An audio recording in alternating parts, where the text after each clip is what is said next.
રાજકોટની કે જ્યાં ભર ઉનાળે કેટલાક વિસ્તારમાં પાણી માટે પારાયણ સર્જાય। કોઠારિયા વિસ્તારમાં પાણી માટે મહિલાઓના બેડા અને કેરબા સાથેની લાઈનો જોવા મળી। આજે પણ કેટલાક વિસ્તારમાં ટેન્કર મારફતે પાણી પહોંચાડવામાં આવ્યા। એકાંતરે એક ટાંકો પાણી આવતું હોવાથી લોકો મુશ્કેલી વારો ભોગવી રહ્યા છે। કોઠારિયા વિસ્તારમાં 35 જેટલા ટેન્કરો ચાલે છે, ત્યારે આધુનિક યુગમાં પણ રાજકોટમાં ટેન્કર રાજ યથાવત। ઉનાળો શરૂ થતાની સાથે જ રાજકોટની અંદર પાણીની સમસ્યા સર્જાય છે। અત્યારે જોઈ શકાય છે કે રાજકોટના કોઠારિયા વિસ્તારમાં પાણી માટે બહેનોની આજે પણ જે લાઈનો લાગે છે, ટેન્કર યુગ આજે પણ જોવા મળી રહ્યો છે। આધુનિક યુગની અંદર આપણી સાથે બહેનો બેન, શું પરિસ્થિતિ છે? પાણી પૂરું મળતું નથી અમને। અમારા બોરમાં પણ પાણી આવતું નથી, અહીંયા પણ વારો નથી આવતો એટલો બધો।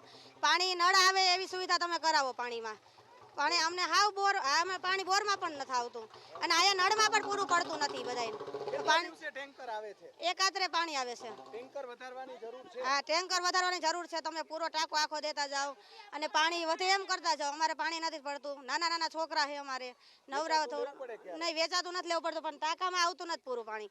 બરોબર, એટલે આમ સુવિધા હા, બે ટાંકા તો પડે છે। પાણી ન હોય તો અમારે વેચાતું લેવું પડે છે। પાણી ન આવે તો અમારે શું કરવું? વેચાતું લેવું પડે એકાત્રા ને ચોક્કસ અત્યારે જોઈ શકાય છે કે પાણી માટે આજે પણ લોકોની ભારે લાઈનો લાગી છે। ખાસ કરીને બહેનો ભારે તાપમાં, અત્યારે 42 ડિગ્રી જેટલું તાપમાન છે। આ તાપની અંદર બહેનો કઈ રીતે પાણીને લઈને બહેનો છે તે મહેનત કરી રહ્યા છે।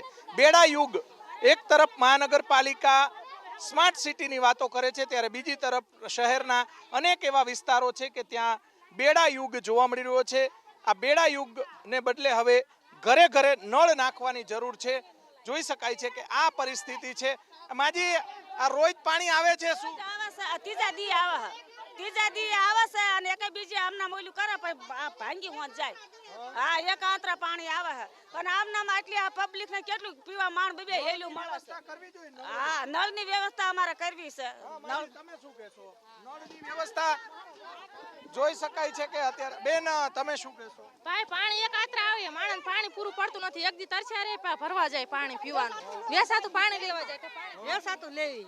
વેચાતું? હા, ક્યારમાં આવે એટલે લઈ આવી તો શું કરી? ઘરે ન હોય, ક્યાંક બહાર ગયા હોય તો ઘરે છોકરા હાંજ આવીને તરસ્યા રે પાણી વગરના, ગમે ત્યાંથી પાણી લેવા જવું પડે। ચોક્કસ અહીંયા પાણી માટે નાની મોટી રકઝક પણ થતી હોય છે। માજી, શું કહેશો? નળ આપવા જોઈએ ઘરે ઘરે? આપવા જોઈએ ને, તા પાણી ભરવાય ન દેતા, ખાલી રહે છે। શું કરવી? થા પીવાનું પાણી ન જોઈ વાય હવે